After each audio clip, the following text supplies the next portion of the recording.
ಎಲ್ಲರಿಗೂ ನಮಸ್ಕಾರ. ಇವತ್ತಿನ ಈ ಒಂದು ಸೆಷನಲ್ಲೇ ಹಿಂದಿನ ವರ್ಷದಲ್ಲಿ ನಡೆದ ಲ್ಯಾಂಡ್ ಸರ್ವೇಯರ್ ಈ ಒಂದು ಹುದ್ದೆಯ ನೇಮಕಾತಿಗಾಗಿ ನಡೆದ ಈ ಒಂದು ಲಿಖಿತ ಪರೀಕ್ಷೆಯಲ್ಲಿನ ಸ್ಪೆಸಿಫಿಕ್ ಪೇಪರ್ ಅಂದರೆ ನಿರ್ದಿಷ್ಟ ಪತ್ರಿಕೆ, ಅದರಲ್ಲಿ ಬರುವಂತಹ ಫಿಸಿಕ್ಸ್ ಆಗಲಿ, ಮ್ಯಾಥ್ಸ್ ಆಗಲಿ ಮತ್ತು ಜಿಯೋಗ್ರಫಿಕಲ್ ಒಂದು ಕ್ವಶನ್ಸ್ ಆಗಲಿ, ಈ ಒಂದು ಎಲ್ಲ ಕ್ವಶನ್ಸ್ಗಳನ್ನು ಇಲ್ಲಿ ಬಿಡಿಸೋಣ. ನೋಡಿರಿ, ಇಲ್ಲಿ ಫಸ್ಟ್ ಕ್ವಶನ್ ನೋಡಿ, ಸತತ ನೈಸರ್ಗಿಕ ಸಂಖ್ಯೆಗಳ ವರ್ಗಗಳ ನಡುವಿನ ವ್ಯತ್ಯಾಸವು ಒಂದು ಸರಣಿಯಲ್ಲಿ ರೂಪುಗೊಂಡಲ್ಲಿ ಅದು ಡ್ಯಾಶ್ ಆಗುತ್ತದೆ. ಅಂದರೆ difference of the squares of two consecutive numbers, ಅಂದರೆ a square minus b square. ಅಂದರೆ ಈ ಒಂದು ನೈಸರ್ಗಿಕ ಸಂಖ್ಯೆಗಳ ಏನಿರ್ತೈತಪ್ಪ, ಅದರ difference of the squares of two consecutive natural numbers is equal to their sum. ಹೌದಾ? ಈಗ ಫಾರ್ ಎಕ್ಸಾಂಪಲ್ ಆಗಿ ನೀವು ನೋಡ್ಬೇಕಂದ್ರೆ ಈಗ ನಾವು ಏನು ತೊಗೊಳ್ಳೋಣ, ಈಗ ಇದ್ರದ್ದು ಸಮ್ ಇರ್ತೈತೆ ಅನ್ನಂಗೆ, ಇದರ ಅರ್ಥ ತಿಳಿಸ್ಲ ನಿಮ್ಗೆ. ನೋಡ್ರಿ, ಈಗ ನೈಸರ್ಗಿಕ ಸಂಖ್ಯೆ ಅಂದರೆ ಯಾವ ಬೇಕಾಗ್ತದೆ ನೋಡಿ, 1 2, ಓಕೆನಾ? ಆ ಸಂಖ್ಯೆಗಳ ವರ್ಗಗಳ ನಡುವಿನ ವ್ಯತ್ಯಾಸ, ಇದ್ರಾಗ ದೊಡ್ಡದು ಯಾವುದೈತಪ್ಪ, 2 ಐತ್ಯಾ, 2 ಸ್ಕ್ವೇರ್ ಮೈನಸ್ 1 ಸ್ಕ್ವೇರ್ ಎಷ್ಟಾಯಿತು, 4 ಮೈನಸ್ 1 ಈಕ್ವಲ್ ಟು 3 ಆಗುತ್ತೆ. 3 ಅಂದರೆ ಏನಾಗುತ್ತೆ, ಇಲ್ಲಿ ಆ ಒಂದು ಸರಣಿಯಲ್ಲಿ ಏನಾಗುತ್ತೈತಿ, ಇವತ್ತರ ಎರಡು ಬೇರೀಸು, ಈ ಒಂದು ಎರಡು ಅಂಕೆಗಳ ಬೇರೀಸು 1 + 2 ಅಂದರೆ 3 ಆಗುತ್ತೆ. ತಿಳಿತಾ? ಈಗ ಇನ್ನೊಂದು ಎಕ್ಸಾಂಪಲ್ ತೊಗೊಳ್ಳೋಣ. ಈಗ 3 4 square minus 3 square equal to 4 + 3 ಬರುತ್ತೆ. ಹೆಂಗೆ ರೀ ಸರ್ ಅಂದ್ರೆ, 4 ಸ್ಕ್ವೇರ್ ಎಷ್ಟು, 16, 9 3 ಸ್ಕ್ವೇರ್ 9 ಅಂದರೆ ಎಷ್ಟಾಗುತ್ತೆ, ಇದು 7, ಇದು ಎಷ್ಟಾಗುತ್ತೆ 7. ಸೊ ಈ ಒಂದು ಎರಡು ನೈಸರ್ಗಿಕ ಸಂಖ್ಯೆಗಳ ವರ್ಗಗಳ ನಡುವಿನ ವ್ಯತ್ಯಾಸ, the difference of the squares of two consecutive natural numbers is equal to their sum. So ಇಲ್ಲಿ ಕರೆಕ್ಟ್ ಆನ್ಸರ್ ಏನು, ಮೇಲಿನ ಯಾವುದೂ ಅಲ್ಲ, option D correct. Next question, ಇಲ್ಲಿ ನೆಕ್ಸ್ಟ್ ನೋಡಿ, ರೂಟ್ 13ರ ಮೌಲ್ಯವೇನು? ಈಗ ನೀವು ಸ್ಕ್ವೇರ್ ರೂಟ್ ತೆಗಿತೀರಿ ಎಲ್ಲ ಥರದ್ದು. ಈಗ ಸ್ಕ್ವೇರ್ ರೂಟ್ ಆಫ್ 16 ಎಷ್ಟು, 4, ಸ್ಕ್ವೇರ್ ರೂಟ್ ಆಫ್ 9 ಎಷ್ಟು, 3, ಆದರೆ square root of 13, square root of 15, square root of 17 ಹೀಗಿದ್ದರೆ ಹೇಗೆ ಫೈಂಡ್ ಔಟ್ ಮಾಡಬೇಕು?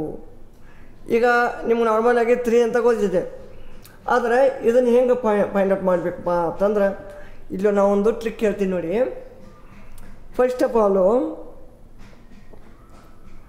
ಒಂದು ಈ ಥರ ಒಂದು ಟೇಬಲ್ ಹಾಕೋಬೇಕು, ಓಕೆನಾ? ನೆಕ್ಸ್ಟ್ 13 ಇಟ್ಕೊಳ್ಳಿ. ಈ 13 ಯಾವ ಅಂಕೆಲೆ, ಇದು ಒಂದು 13 ಅನ್ನೋದು ಯಾವುದರ ಒಂದು ಸಮೀಪವಾದ ಒಂದು ಸ್ಕ್ವೇರ್ ರೂಟ್ ಆಗುತ್ತಾ, 3 ಆಗುತ್ತಾ, 4 ಆಗುತ್ತಾ, 4 ಅಂದರೆ 16 ಆಗುತ್ತಾ, 3 ಸ್ಕ್ವೇರ್ ಅಂದರೆ 9 ಆಗುತ್ತಾ. ಸೊ ಬೆಟರ್ ನಾವು ಏನು ತೊಗೊಳ್ಳೋಣ, 3 ತೊಗೊಳ್ಳೋಣ, ಓಕೆನಾ? ಇಲ್ಲಿ 3 ಇಡ್ರಿ.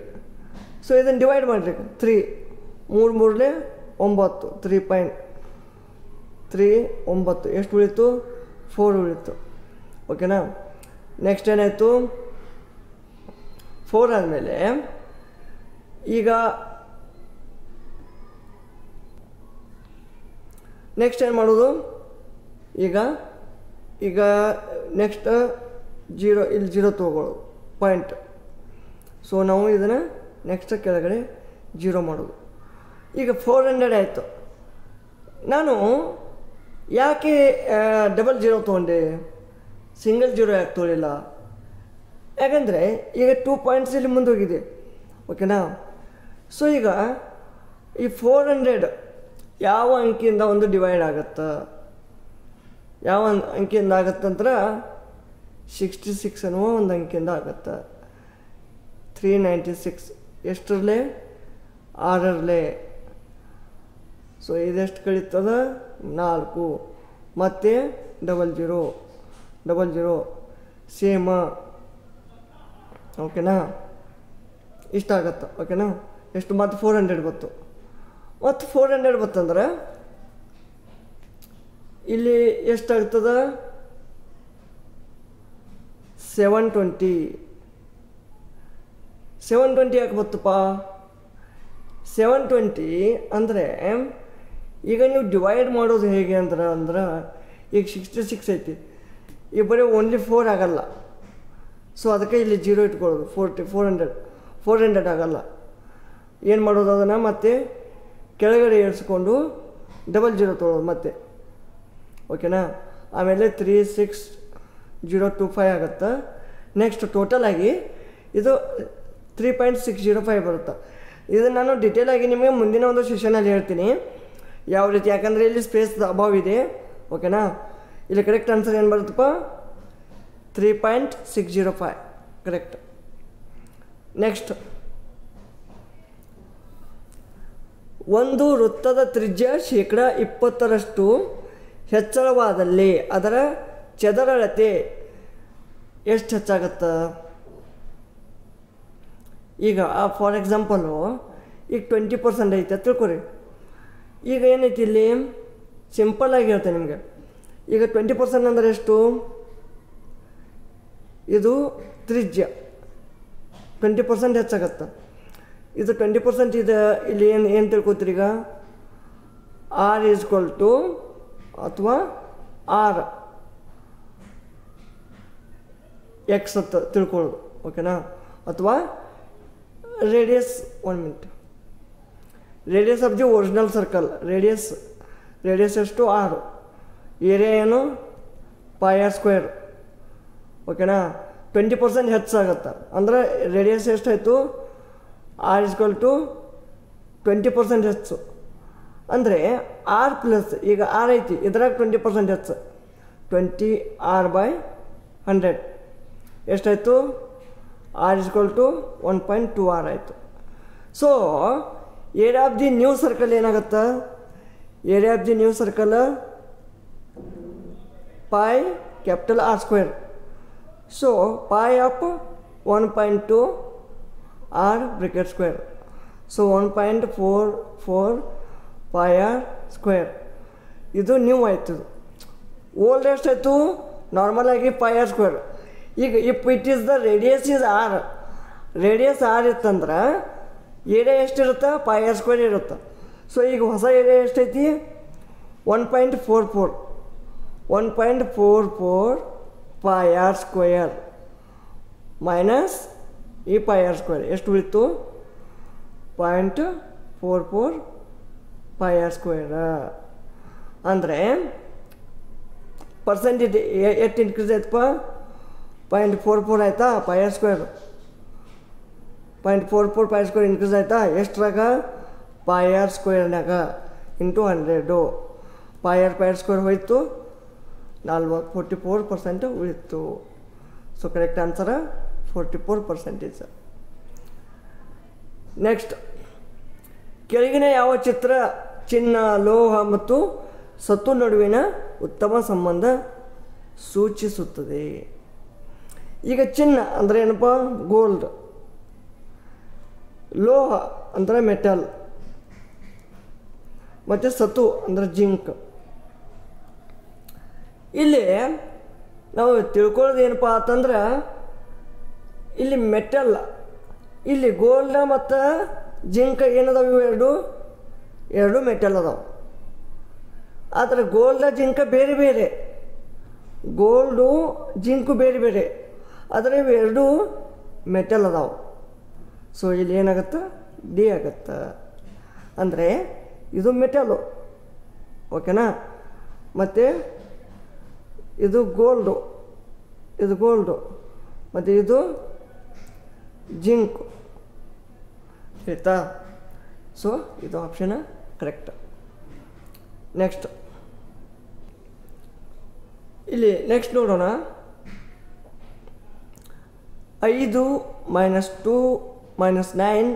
- 16 ಡ್ಯಾಶ್ ಇದರ ಒಂದು ಅನುಕ್ರಮದ 50ನೇ ಅಂಶವನ್ನು ಅಥವಾ 50ನೇ ಒಂದು ಟರ್ಮನ್ನು ಫೈಂಡ್ ಔಟ್ ಮಾಡಿ ಅಂತ ಹೇಳಿದ್ದಾರೆ. ಇಲ್ಲಿ ಮೊಟ್ಟ ಮೊದಲಿಗೆ ನಾವು ತಿಳಿದುಕೊಳ್ಳೋದು ಏನಪ್ಪ ಅಂತಂದ್ರೆ ಡಿಫ್ರೆನ್ಸ್ ಎಷ್ಟೈತಿ. ಡಿಫ್ರೆನ್ಸ್ ಅಂದ್ರೆ ಏನೀಗ ಡಿಫ್ರೆನ್ಸ್ ಎಷ್ಟೈತಪ್ಪ? ಕಾಮನ್ ಡಿಫ್ರೆನ್ಸು 5 -2 -9 ಐತಿಲ್ಲ. 5 -2 ಎಷ್ಟೈತಿ? ಎಷ್ಟೈತಿ ಅದ್ರಾಗ? -7 ಡಿಫ್ರೆನ್ಸ್ ಐತಿ. ಓಕೆನಾ? ಈಗ ನೋಡ್ರಲ್ಲ ಇಲ್ಲಿ -9ದಾಗ -2 ತೆಗೆದ್ರೆ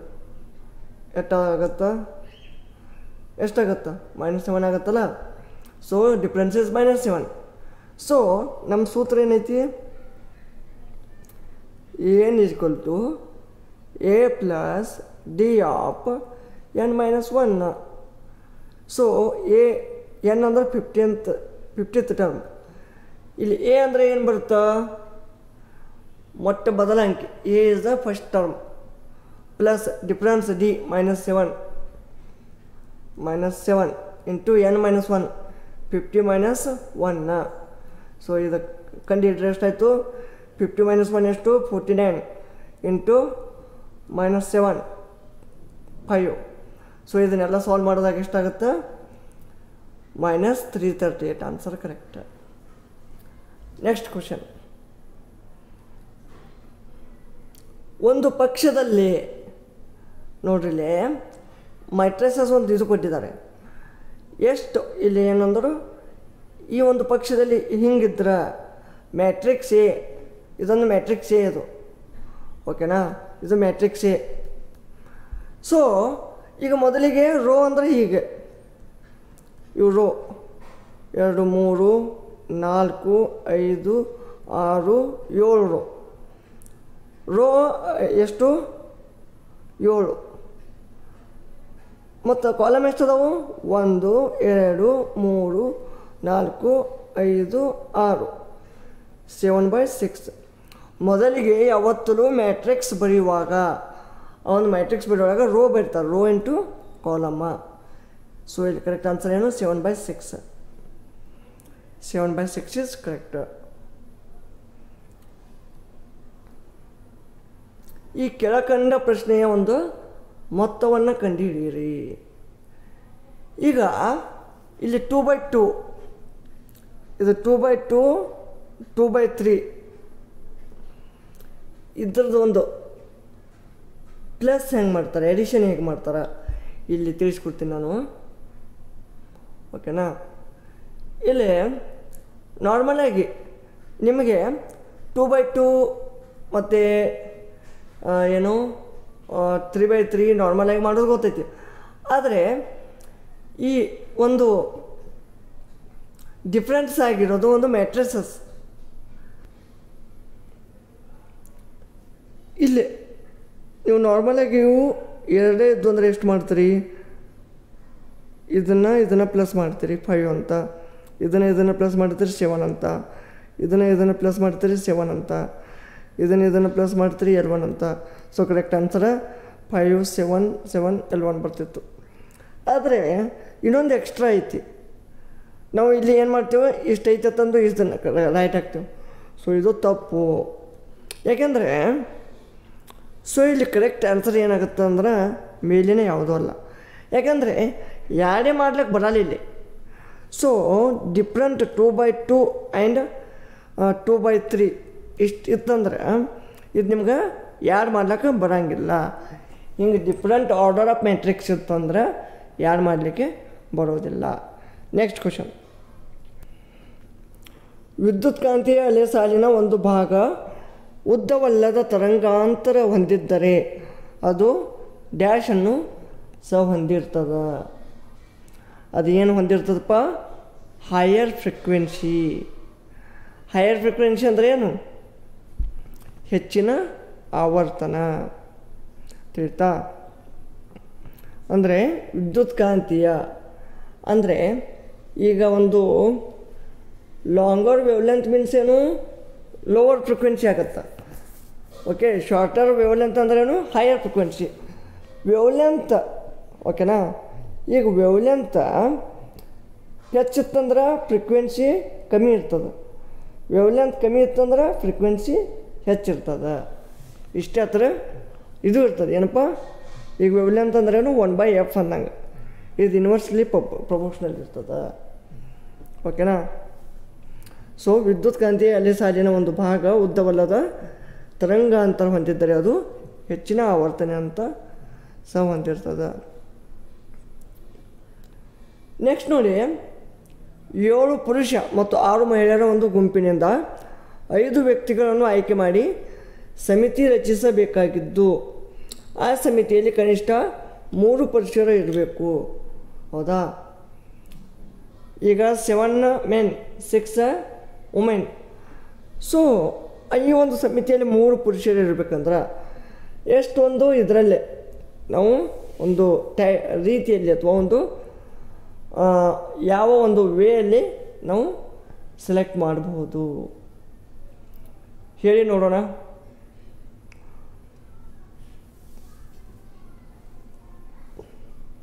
ಇಲ್ಲಿ ಅಟ್ಲೀಸ್ಟ್ 3 ಮಂದಿ ಪುರುಷ ಇರಬೇಕಪ್ಪ ಅಂತಂದ್ರೆ ನಮ್ಗೆ ಯಾವ ಥರ ಇದೆ ಚಾನ್ಸು. ಈಗ 5 ಮಂದಿದು ಒಂದು ಗುಂಪೇ ಆಗಬೇಕು, ಬಟ್ ಅದರಾಗ 3 ಮಂದಿ ಗಣಸರು ಇರಬೇಕು ಅಟ್ಲೀಸ್ಟ್. 3 men + 2 men. ಓಕೆನಾ. 5 ಮಂದಿ ಆದ್ರೆ next 4 men 1 woman, 5 men 0 woman ಆಯ್ತಲ್ಲ. ಸೊ ಇಲ್ಲಿ ನಂಬರ್ ಆಫ್ ವೇಸ್, ಈ ನಂಬರ್ ಆಫ್ ವೇಸ್ ಹೆಂಗೆ ಕಂಡುಹಿಡಿದಪ್ಪ ಅಂದ್ರೆ ಒಂದು ಫಾರ್ಮುಲಾ ಐತಿ ಇಲ್ಲಿ. ಪರ್ಮಿಟೇಷನ್ ಕಾಂಬಿನೇಷನ್ ನಿಮ್ಗೆ ಗೊತ್ತಿರಬೇಕು. NCR = n factorial by n minus r factorial into r factorial. ಈ ಒಂದು ಸೂತ್ರ ಹಿಡಿದು ನೀವು ಇಲ್ಲಿ ಫೈಂಡ್ ಔಟ್ ಮಾಡಬೇಕು. ಓಕೆನಾ. ಸೊ ಇಲ್ಲಿ ಕರೆಕ್ಟ್ ಆನ್ಸರ್ ಏನು ಬರುತ್ತಪ್ಪ, ನಾನು ಇಲ್ಲಿ ಎಲ್ಲ ಫಿಲಪ್ ಮಾಡಿ ಸಾಲ್ವ್ ಮಾಡೋಕ್ಕಾಗಲ್ಲ. ಸೊ ಇಲ್ಲಿ ಕರೆಕ್ಟ್ ಆನ್ಸರ್ ಹೇಳ್ತೀನಿ 756. ನೆಕ್ಸ್ಟ್ ಕ್ವಶನ್ ನೋಡಿ, ಕೆಳಕಂಡ ಯಾವ ಗುಂಪಿನ ರಾಜ್ಯಗಳು ಕಬ್ಬಿಣದ ಅದಿರಿನ ದೊಡ್ಡ ನಿಕ್ಷೇಪಗಳನ್ನು ಹೊಂದಿದೆ? ಕಬ್ಬಿಣ ಅದಿರಿನ ಅಂದರೆ ಏನಪ್ಪ ಹೇಳಿ ನೋಡೋಣ. ಕಬ್ಬಿಣದ ಅದಿರಂದ್ರೆ ಐರನ್ ಓರ್. ಯಾವುದರಲ್ಲಿ ಒಂದು ಯಾವ ರಾಜ್ಯಗಳದ್ದು ಹೆಚ್ಚಾಗಿ ಕಂಡು ಬರ್ತದೆ? ಸೊ ಇಲ್ಲಿ ಕರೆಕ್ಟ್ ಆನ್ಸರ್ ಏನು ಬರ್ತದಪ್ಪ, ಬಿಹಾರ್ ಮತ್ತು ಒರಿಸ್ಸಾ. ಓಕೆನಾ. ಈ ಒಂದು 2 ರಾಜ್ಯಗಳಲ್ಲಿ ಐರನ್ ಓರ್ ಅಂದರೆ ಕಬ್ಬಿಣದ ಅದಿರು ಹೆಚ್ಚಾಗಿ ಕಂಡು ಬರ್ತದೆ. ನೆಕ್ಸ್ಟ್ ನೋಡಿ, ಒಂದು ನೈಸರ್ಗಿಕ ಸಂಖ್ಯೆ 1 ರಿಂದ 9 ಗುಂಪಿನಿಂದ 1800 ಬಾರಿ ಆಯ್ಕೆ ಯಾದೃಚ್ಛಿಕವಾಗಿ ಅಂದರೆ ರ್ಯಾಂಡಮ್ ಆಗಿ ಮಾಡಿದರೆ ಆ ಒಂದು ಸಂಖ್ಯೆ 3 ಬಾರಿ ಬರುವುದನ್ನು ನಿರೀಕ್ಷಿಸಬಹುದು. ಸೊ ಇಲ್ಲಿ ಆ ಒಂದು ನಂಬರ್ ಆಫ್ ಟೈಮ್ಸ್ 3 ಎಷ್ಟು ಸಲ ನಾವು ಎಕ್ಸ್ಪೆಕ್ಟ್ ಮಾಡ್ಬೋದು ಅಂತ ಕೇಳಿದ್ದಾರೆ. Total number of possible outcomes ಎಷ್ಟಾಗ್ತವೆ? 1 to 9 ಅಂದರೆ ಏನು? ಟೋಟಲ್ 9 ಔಟ್ಕಮ್ಸ್ ಆಗ್ತವೆ.